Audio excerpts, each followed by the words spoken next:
Sophie Durocher. Elle pose les projecteurs sur les acteurs de la nouvelle.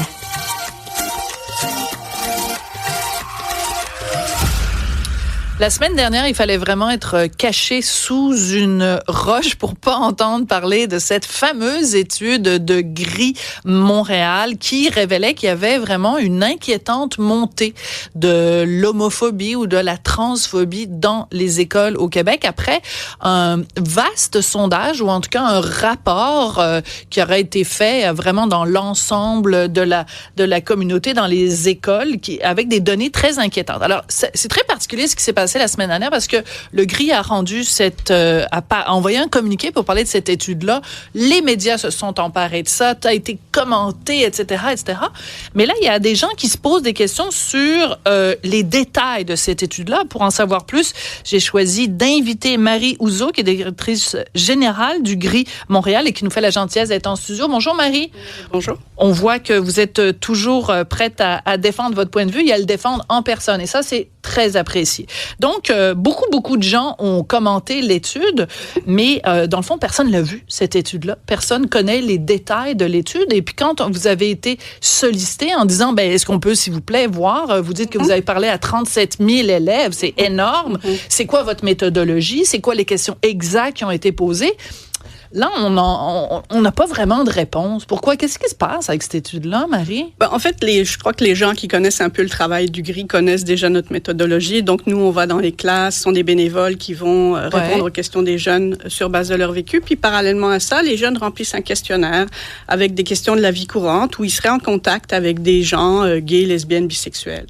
Donc, on leur demande, c'est la même question depuis 30 ans, là, est-ce que tu serais très mal à l'aise, très à l'aise d'apprendre que ta sœur est lesbienne, que ta meilleure amie est lesbienne, ou que deux papas ont un enfant, exactement. Etc. Donc, ce sont les mêmes... Donc, les questions n'ont pas changé au fil des ans. Ce qui a changé, c'est le taux d'approbation ou de désapprobation. Ouais, on pourrait parler de niveau d'aise, en fait, leur confort vis-à-vis de cette situation-là. Mais Marie, vous nous dites, les gens nous connaissent depuis des années, donc faites-nous confiance, notre méthodologie, elle est fiable. Oui.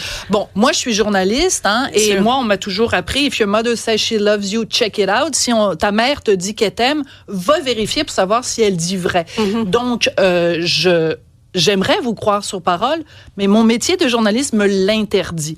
Donc, quand vous nous dites, on a parlé à 37 000 étudiants et on voit une montée fulgurante, moi, je demande quand même à voir la méthodologie, je demande quand même à voir le rapport. Et ça décrédibilise les résultats de votre enquête si vous ne donnez pas les résultats, si vous ne donnez pas accès aux questions, à la formulation. Vous comprenez pourquoi? Oui, bien sûr. Alors, l'accès à la formulation des questions, il est déjà là. Notre questionnaire, il est tout à fait public. Il est sur notre site Internet. On a déjà fait des rapports longitudinaux qui montrent les questions. Et pour ce qui est de cette étude-là en particulier, le rapport va être disponible probablement au milieu de la semaine prochaine. Donc, d'accord. Aucun problème. Mais alors, si le rapport est disponible seulement la semaine prochaine, pourquoi avez-vous émis un communiqué la semaine dernière? Il me semble que si on a un rapport qui est si fulgurant, qui montre des données qui sont tellement probantes, on attend que le rapport soit prêt, puis là, on dépose le rapport sur la table, et là, tout le monde est estomaqué en disant, mon Dieu, les chiffres sont tellement inquiétants. Là, j'avoue que votre méthodologie, elle me fait douter parce que vous ameutez les médias. Les médias ont très gentiment embarqué, mais là, en masse, vraiment les yeux fermés comme ça en disant, on les croit sur parole, le Gris. Je suis désolée, mais si votre rapport est si fort, pourquoi vous le rendez public seulement la semaine prochaine? Bon, je pense que d'abord, la crédibilité du Gris, elle est établie depuis longtemps. Donc ça, de ce côté-là, moi, j'ai aucune crainte. Alors, je vais oui, allez-y. Et puis, en fait, c'est aussi une question de calendrier. Donc, nous, on a décidé de sortir les chiffres en marge du colloque de la table nationale des réseaux de l'éducation contre l'homophobie.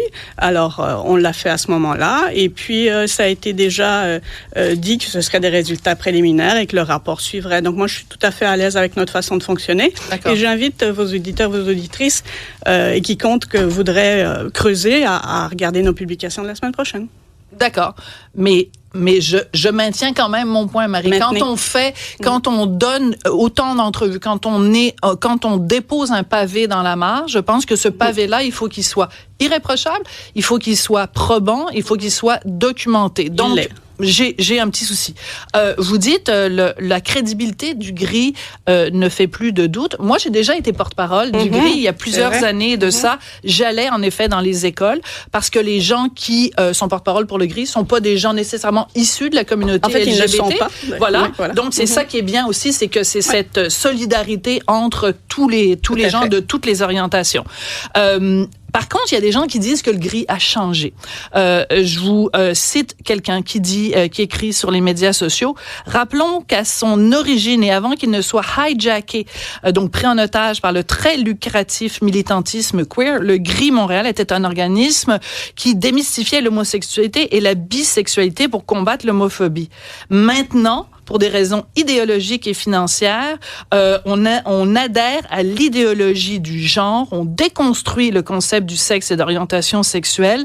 Le GRI n'a plus de crédibilité. Qu'est-ce que vous répondez aux gens qui disent ça? Parce que c'est vrai qu'il y a eu un changement. Au début, c'était il faut être ouvert à l'homosexualité et la bisexualité. Maintenant, vous allez dans les écoles et vous parlez de yel, puis elle eux-mêmes, puis de personnes non-binaires, de cisgenres, de cissexisme.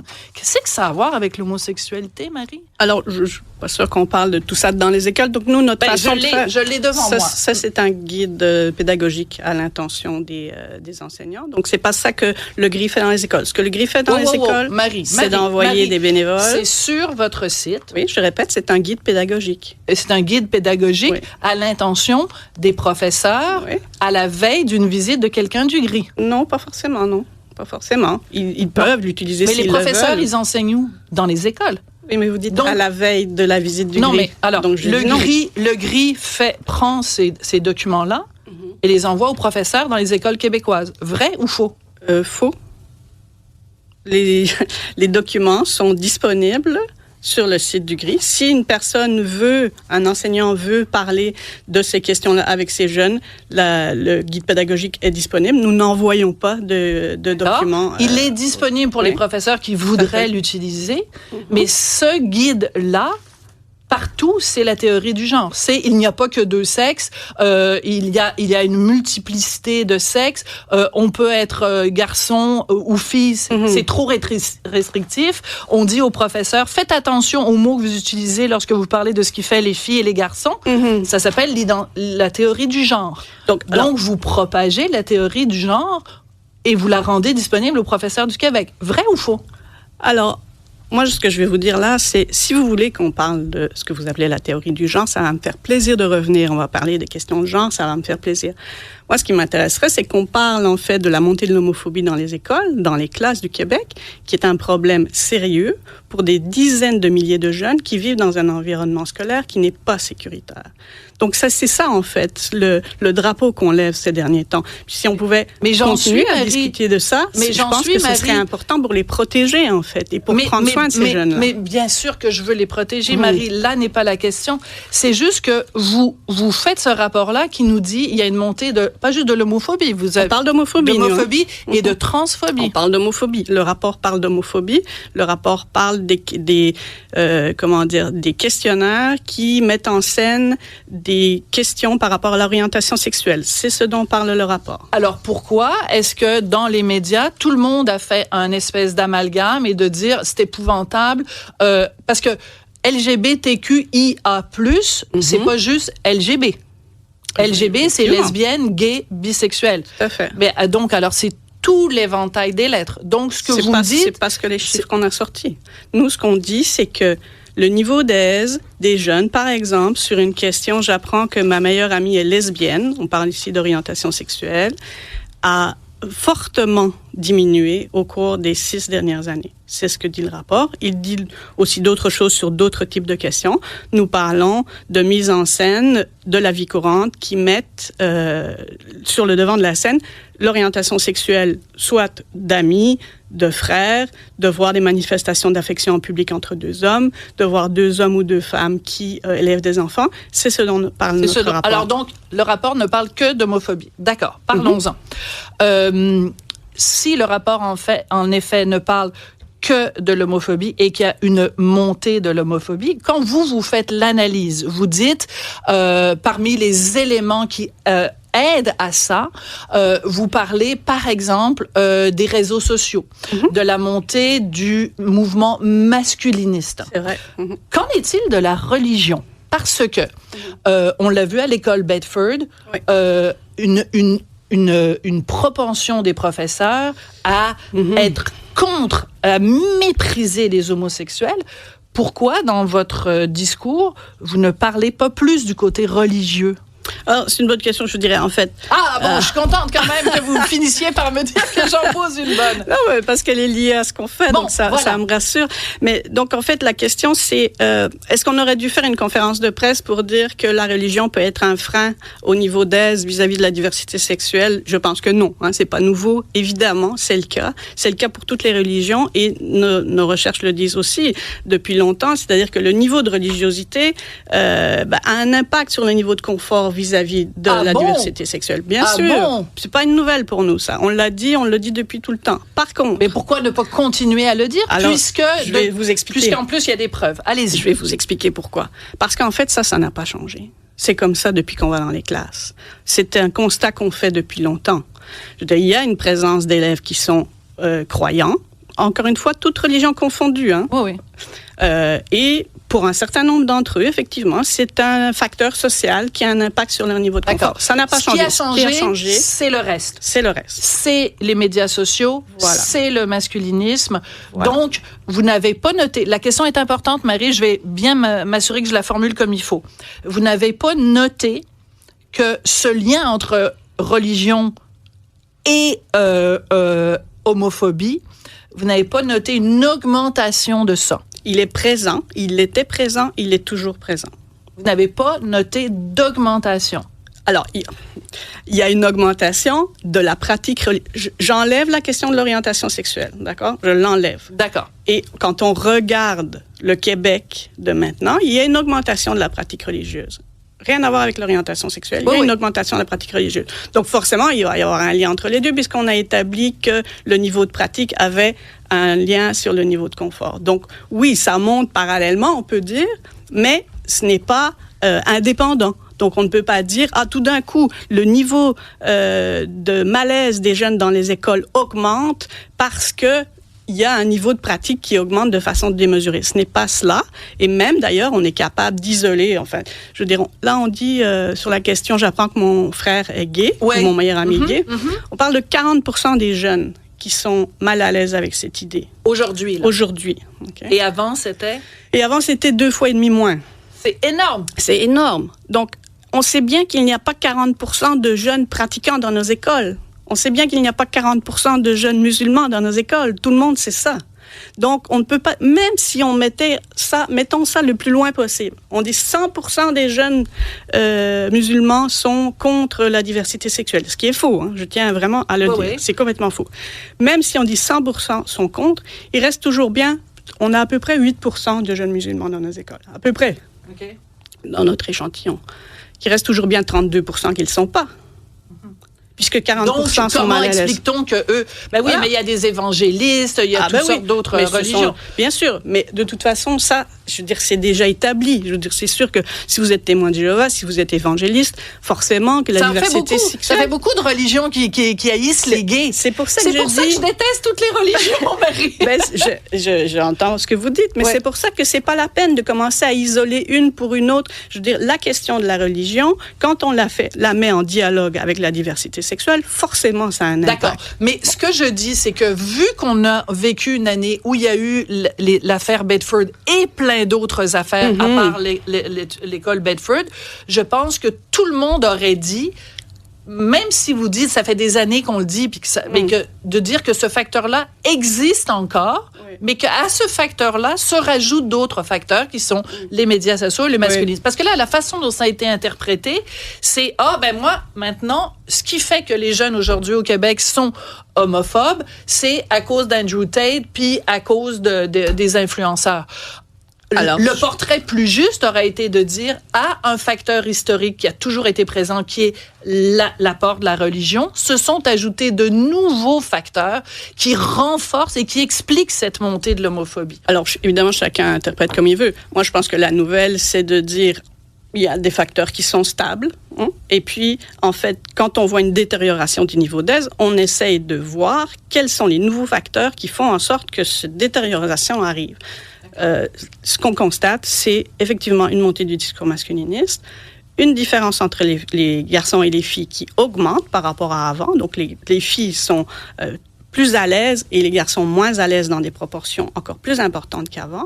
Et on constate aussi que, en termes de facteurs de protection, si je puis dire, par rapport à ce malaise, d'avoir quelqu'un dans son entourage qui fait partie de la diversité sexuelle, ça reste une façon de comprendre ces réalités-là et donc d'être plus à l'aise. Donc nous, ce qu'on dit en fait, c'est comment est-ce qu'on élève nos garçons? Comment est-ce que on s'assure qu'on a des messages positifs vis-à-vis de la diversité, en fait, et aussi donnons des modèles. Puisque quand on connaît quelqu'un dans son entourage, on est plus à l'aise. Oui, mais en même temps, mais c'est quand même surprenant, Marie, parce que qui aujourd'hui au Québec, mais il y en a évidemment, mais je veux dire, qui aujourd'hui au Québec est homosexuel et reste dans le placard? C'est la minorité quand même. Ça, c'est vraiment... Je l'ai dit tantôt, je le dis encore. Ça, c'est vraiment une très bonne question. Vous seriez surprise du nombre de nouveaux bénévoles qu'on a, qui sont des jeunes, 18, 22, 25 ans, qui nous disent, moi, je pensais que j'étais tout seul d'être gay, tout seul d'être lesbienne, tout seul d'être bisexuel. Je n'en avais pas dans mon entourage, on n'en parlait pas dans ma famille. Je n'en connaissais pas d'autres. OK, mais là... En 2025. OK, mais excusez-moi, je vais revenir encore là-dessus. Le Québec change, le visage du Québec change. Il y a énormément d'apports de l'immigration. Oui. Donc, est-ce que c'est possible qu'il y ait aussi parmi les néo-québécois, parmi les nouveaux arrivants, des gens qui viennent de communautés culturelles, qui viennent de pays où ils se sont fait dire, mais pendant des décennies, que tu es... Je pense à un pays, je pense au Maroc. Au Maroc, l'homosexualité est coupable de peine de mort. Si tu es un jeune... Oui. Au Maroc? Ah oui, ben je vous l'apprends. Ben j'aimerais quelque chose à quelqu'un du gris. Okay, oui, mais il y a évidemment en Iran, on ne parle même pas. Mais je veux dire, il y a plein de pays à travers le monde, ou plein de communautés où être gay, c'est absolument terrible. Mais dans certains cas, même en Russie, la Russie est profondément homophobe. Absolument. Donc, est-ce que c'est possible que justement, quand on est un néo-arrivant et un nouvel arrivant et qu'on vient d'une communauté ou on vient d'un pays où c'est, j'allais pas dire dans l'ADN, mais c'est dans la culture populaire de dire tu ne dis jamais que t'es gay parce que tu risques de te faire couper la tête. Oui. Ben, ça change quand même le portrait de vos sondages. Alors, c'est possible aussi que les gens viennent de ces pays-là ici parce que justement, ils pourront être eux-mêmes. Moi, j'ai des bénévoles qui sont marocains. Voilà. Oui. J'ai des employés même qui viennent de pays où l'homosexualité n'est pas... Mais c'est pour ça qu'on aime le Québec, parce que justement, on n'est pas... Donc, on ne peut pas faire d'amalgame. Et par contre, mais je ne fais pas d'amalgame, Marie, je fais pas d'amalgame. J'essaie de comprendre la réalité de justement quelqu'un qui, malgré soi, a été élevé dans une famille où, de génération en génération, on lui dit « les gays vont brûler en enfer ». Oui. Eh bien, en fait, moi, ce que j'aurais envie de dire, c'est que c'est possible. La question, le problème vient quand on fait des généralités. Parce que on a aussi des chiffres qui viennent de partout au Québec. Et on a des chiffres qui viennent d'écoles qui sont creux dans des régions où il y a zéro immigration. Où il n'y a pas d'immigration. Et il y a quand même, vous notez quand même une montée de l'homophobie, ce qui vous fait dire que, donc, mais c'est peut-être une montée d'autres religions Sophie, ou d'autres... Je voulais juste peut-être ajouter une question, parce que c'est une question qui revient vraiment souvent, qu'un auditeur nous a envoyé, que moi j'ai entendu à plusieurs reprises, qui est très simple. Mais là, tantôt, vous disiez, avant, ça a beaucoup monté, les gens ont maintenant beaucoup plus qu'avant, puis on se demande, tu sais, qu'est-ce qui se passe? Puis quelqu'un qui dit, c'est-tu possible que le monde est juste écœuré d'en entendre parler? Puis là, il y a une espèce d'écœur en titre, puis là, c'est rendu que les gens sont frustrés. Ça. Oui. Eh bien, ça, c'est, encore une fois, merci à vos auditeurs, c'est une bonne question. Mais en fait, les droits humains, là, c'est pas comme la crème glacée, là. On peut pas dire, moi, j'aime la crème glacée au chocolat, mais j'en ai trop mangé hier, là, je suis écœurée, j'en mangerai plus pendant au moins 3 mois, là. Ça, c'est pas ça. Hein. Les droits humains, c'est on est ouvert ou on n'est pas ouvert. Là. On est capable de comprendre qu'il y a de la diversité dans le monde. Puis, à un moment donné, on a construit notre vision du monde en fonction de ça. Puis, c'est pas parce qu'on va avoir plus de représentants de cette diversité-là que tout d'un coup, on est écœuré. Si vous êtes écœuré, tournez éteignez la télé ou que sais-je. Mais voilà, c'est pas de la crème glacée, là. Les non, mais je comprends. Mais en même temps, vous dites deux choses contradictoires parce que vous dites si vous êtes écœuré, fermez votre télé, et en même temps, à la télé, on n'a jamais vu autant de personnages homosexuels. Oui. Et en même temps, vous nous dites, il y a des gens qui disent, moi, je regarde autour de moi et je vois aucune représentation des gays. C'est un peu contradictoire parce qu'on n'a jamais vu autant de représentation des gays au même moment où dans les publicités ça, et au tout même ça. moment où tu dis ça, il y a un commentaire qui rentre de Jean-Daniel de Rouen qui nous dit justement, on n'a jamais vu autant de personnes dans gays les séries de fiction, dans les publicités, dans les documentaires. On parle des jeunes, par exemple. On parlait des jeunes tout à l'heure. Hein. Qui sont les jeunes qui regardent la télévision, par exemple? Il faut regarder aussi, quel public on analyse, où est-ce qu'ils vont chercher leur information. Je veux dire, si on met des représentations des personnes gays dans une série qui passe à la télé, je veux dire, les jeunes ne regardent plus la télé. Donc, c'est très important, encore une fois, de savoir qu'est-ce qu'on leur apporte comme information de qualité dans les écoles. Et c'est ça qu'on dit, en fait, nous, avec notre sortie, c'est de dire, il y a des dizaines de milliers de jeunes qui sont soit concernés directement, soit qui vivent dans des familles avec deux mamans et deux papas, qui vivent dans des situations qui sont pas sécuritaires pour leur apprentissage. Qu'est-ce qu'on fait? Moi, je serais contente qu'on ait, finalement, au lieu d'une filière batterie, là, est-ce qu'on peut avoir une filière école? D'avoir une vision pour l'école du Québec, de savoir comment on va mettre en place des choses qui vont faire que tout le monde va pouvoir s'épanouir et apprendre. Écoutez, moi, je suis la première à défendre les droits des gays. Ça fait des années que je le fais. Ça fait des années que je dénonce les religions tout autant qu'elles sont, qui sont profondément misogynes et homophobes. Donc, je le dis, zéro tolérance pour l'homophobie. J'ai extrêmement hâte que le rapport détaillé soit rendu public, qu'on puisse l'analyser, et on reviendra parler ensemble avec plaisir de vos outils que vous rendez disponibles pour les professeurs, où vous réellement répandez la théorie du genre. Moi, ça m'agace. On en reparlera une autre fois. Merci beaucoup, Marie Houzeau. Avec plaisir. Vous êtes directrice générale du GRI Montréal et vous avez été très solide dans cette entrevue un petit peu confrontationnelle. Merci beaucoup, Marie. Avec plaisir, merci.